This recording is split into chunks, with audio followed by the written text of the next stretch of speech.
love reading, but putting down my phone is really hard sometimes. So let's just talk about the 10 books that I finished for the year of 2025. But the first book that I read for 2025, after this is not going to be in order, was The Wedding People, which is about Phoebe, who's a protagonist who's heartbroken. She's going to, ooh, trigger warning. I didn't know the twist. Like she's on an island, like on a vacation in bad, poor mental health. I went into this blind. I just know she was at an island where there's a wedding taking place, and everyone on that little cute tropical island is a part of the wedding party or the couple themselves, and she's essentially surrounded by people celebrating love while her life is falling apart. What I didn't realize is a crucial part of the plot is that she's trying to unalive herself, and I'm using that because I don't want to get demonetized, but she's trying to take her own life. Like she has plans to be at a beautiful resort and just, you know, take a couple pills, there you go. So I didn't realize that portion. When the protagonist reveals that to like a character within like the first 3 or 4 pages, I laughed because it was done in a humorous way, also a meaningful way, but I didn't realize that's what this whole book was about. So basically she's in an island, like I said, wedding taking place. She becomes attracted to this stranger. They have like an amazing moment together, and she has to confront her own griefs about her life and trauma and all that stuff. It's really funny. It's really witty. I love the side characters. I love the imperfect protagonist. I think that's just more realistic, more relatable when you're following along characters who are not perfect, who are like us, just sometimes making poor life decisions. I just felt that the ending was a little bit rushed and a little unrealistic. From my childhood, I read No Flying in the House by Betty Brock. This is a little kid who learns she can fly and that she's half fairy or something. I don't even remember. I just know I loved it. And she has a little tiny talking dog named Gloria. When I was a little kid, I would reread my copy over and over again, but I could never remember what the ending was. So this is why I took it out from the library and I've read it all, and now I finally know how it ends. I think it's sweet and cute. I just didn't like that there was, like, the ending felt a little bit rushed as well. And I don't remember now reading the ending if I even knew that ending when I was a kid or if I just never actually finished the book. Next, I read The Remarkably Bright Creatures, which is going to be turned into a movie. I love the cover of this. I love all the additions. Beautiful, stunning.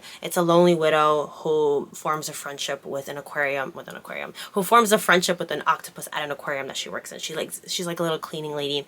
Amazing, lovely. I mean, not amazing. There's a subplot there, like the human portion, that I didn't really care for. I loved her relationship with the octopus. Like, that's really all I wanted. And I feel like that's the general consensus for people who read this book and love it, that they wish there were more octopus scenes, because you're also reading it from his perspective, which is really cute and fun. So I did really like this. I read Sunrise on the Reaping by Suzanne Collins. Amazing. Wow. I didn't read the one that came before. I forgot what it's called. I'll put it up here. The one that got made into a movie. I never read it, even though I bought it on its first release. I was in a book slump that year. I don't know what happened, but I have since read it, and I read this one. Amazing. I read it in a day and a half, which for someone in a major book slump is saying something. I love Suzanne Collins' writing. Like, it's such good quality, and it makes it worth how sparingly she releases things. I didn't have any complaints, but I did need a refresher on the family lines, because I was getting a little confused as to the significance of certain characters because I didn't remember the family tree from the other movie. I read The Final Silence by Stuart Neville, who is an Irish writer, critically acclaimed. He does a lot of cool, like, true crime, police procedures type of books. This is about a woman who discovers a locked room in her house, and there's evidence to show that someone in her family is like a serial killer, and she's like, I gotta bring this stuff to the police. And then from there a whole bunch of mysterious things. I liked it. Lots of twists. A premise with an Irish background. I don't know much about Irish history, so I kind of got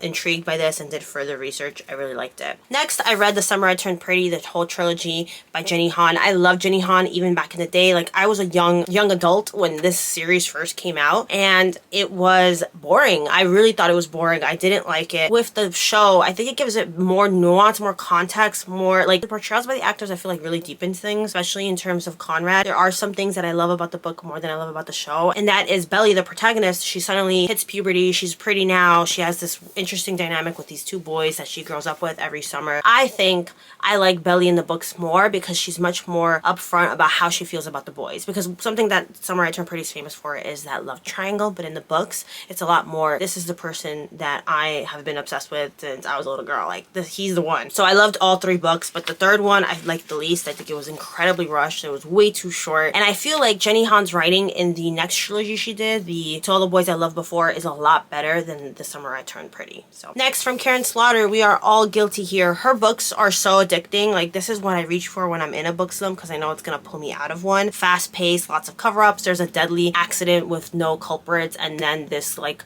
police officer and her dad, who's the deputy of the small town, have to figure it out. And sometimes I think the POVs were a little confusing in this particular book, but I did really like it. The only nonfiction book I read for this year was Ancient Egypt, a very short introduction. This was a concise overview of ancient Egypt, something that that I learned as a little kid, but I didn't really understand. And because I work at a museum, I wanted more context. I wanted to learn a little bit more, and it was great. Next, The Outsider by Stephen King. This is the library copy. Captivating, really like weird and silly, and not silly, but more so like the concept is weird. This child is brutally murdered, like explicitly. This has also got it turned into an HBO show, which I'll talk about in a second, but basically little boy unalived in the most disgusting, brutal way. This book is super violent, but Stephen King, you know, you already know that's his MO, I guess. But basically the number one suspect is like the coach of the football team, or not football team, baseball team, softball, I don't remember, of the small town, and there's evidence to show he did it. But there's also evidence to show that the exact same time that this is taking place, he's over at a conference in another state or something. So it comes across, it's like a police procedural type of thing, like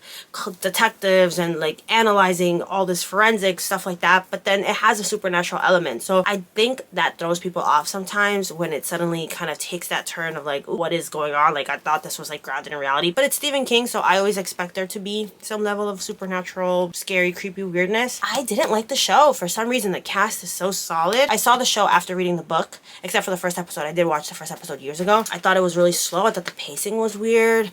I thought the way they revealed things was strange and too soon, and it had more emotional payoff if you wait a little bit longer. I don't know. I love the book. Maybe not the ending. There's something about how Stephen King ends a lot of his novels when it comes to defeating the enemy or the antagonist. I don't want to spoil it, so I'm being vague. That I don't like. That it feels very silly. And it's very similar ending to It, which is ridiculously long and amazing. I do love It. But I did really enjoy this. And then the last book I read, I don't think I wrote them all on my journal. Let me just double check and cross-reference that with my notes. Yeah, I didn't even write that one down here. Oh, okay, so it's 11 books. I read 11 books. Yay. So let me write that here. All right, so those are the books that I read for the year of 2025. You know, I want to sit here and tell you that I'm going to be better about 2026. And I think I am. Like, in my heart, I feel it. But like I said, I want my actions to speak louder than my words. And it's kind of frustrating to come on here every couple of months or even like once a year and be like, I'm back, I'm reading again. And then I disappear again. I have been reading, as you can see. There you have it. That's what I've been reading. And actually, I did film a video back in October with my TBR. The issue with my TBR is that I'll bring a bunch of books. I think I talked about some of them, like the Irish true crime type of thing. And I don't finish them. Like those books, those nonfiction books, super interesting. I just didn't finish them. And I am irritated at myself for that. So we will see what the future brings. I hope you're doing well out there. And I'm hoping, and I promise you that I actually will see you very soon with another video. Bye.